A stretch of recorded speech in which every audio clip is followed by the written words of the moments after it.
হ্যাঁ, রেল রাস্তার যেদিকে দেখতে পাচ্ছেন এটি সিরাজগঞ্জ বাজার স্টেশন, সিরাজগঞ্জ শহরের দিকে।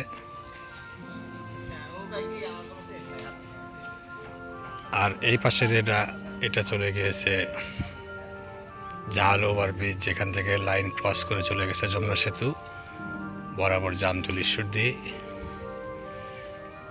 একটি ট্রেন এখন শুধু আসে, সিরাজগঞ্জ এক্সপ্রেস, সকালে ভোরে যায়, রাত্রে আসে। আর মালবাহী ইন্ডিয়ান পণ্য সামগ্রী বিভিন্ন কিছু নিয়ে ট্রেন ঢোকে। বাজার স্টেশন পূর্ব পাশে ইয়ার্ড রয়েছে।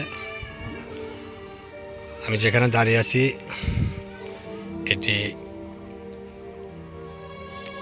দেখতে পাচ্ছেন, দেখাচ্ছি।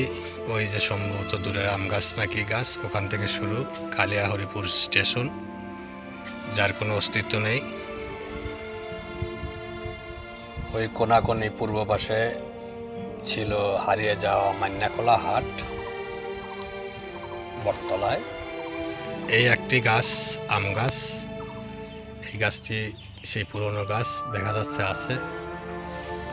বট গাছ ছিল, বিভিন্ন রকমের গাছ ছিল, কোনো গাছই অবশিষ্ট নেই। এগুলো মানুষজন, স্টেশনটি বিলুপ্ত হওয়ার পরে মানুষজন কেটে নিয়ে যায়। এই যে বাড়িঘর দেখতে পাচ্ছেন, লোকজন স্টেশনের প্ল্যাটফর্মের জায়গায় এই বাড়িগুলো।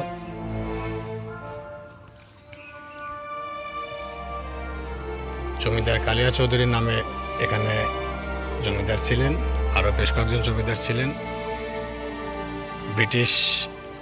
ব্রিটিশের সময় এদের প্রয়োজনে এখানে একটি স্টেশন সিরাজগঞ্জ শহরের কাছে একেবারে, তারপরে রায়পুর সিরাজগঞ্জ স্টেশন, এখান থেকে 2-3 কিলোমিটার হবে কিনা, তারপরে বাজার স্টেশন, সিরাজগঞ্জ ঘাট স্টেশন, এগুলো ছিল স্টিমার ঘাট। এত কাছে এই স্টেশনটি করে দিয়েছিল। শোনা যায় জমিদার কালিয়া চৌধুরীর সন্তানরা, এটি ব্রিটিশ আমলের ব্যাপার হবে হয়তো, স্টেশনটিকে টিকে রাখার জন্য পরবর্তীতে তারা প্রতিদিন ফার্স্ট ক্লাসের টিকিট কিছু 2-4টি রিজার্ভেশন দিতে হতো স্টেশনটি রক্ষার্থে। এটি শোনা কথা, সঠিক জানি কিনা।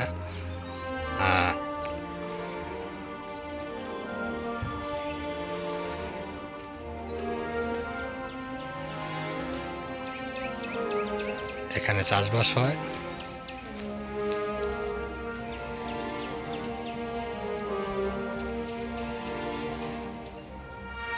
স্টেশনের আর কোনো অস্তিত্ব নেই।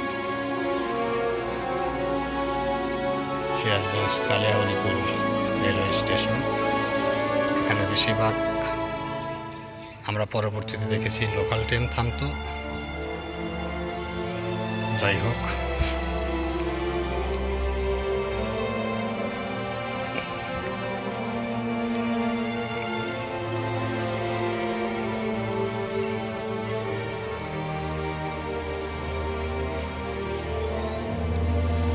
সামনের অংশ স্টেশনের বাড়ি।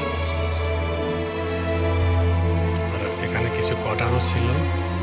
এখন ওই পাশের বাড়ি, এগুলো রেলের জায়গায় কিনা বলতে পারবো না, তবে ওগুলো প্ল্যাটফর্মের পিছনের অংশ ছিল।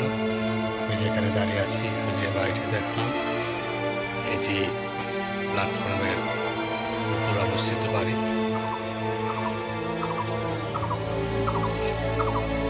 এখন 5টা 7 বাজে। এপ্রিলের 5 তারিখ 2025। তো এ পর্যন্তই।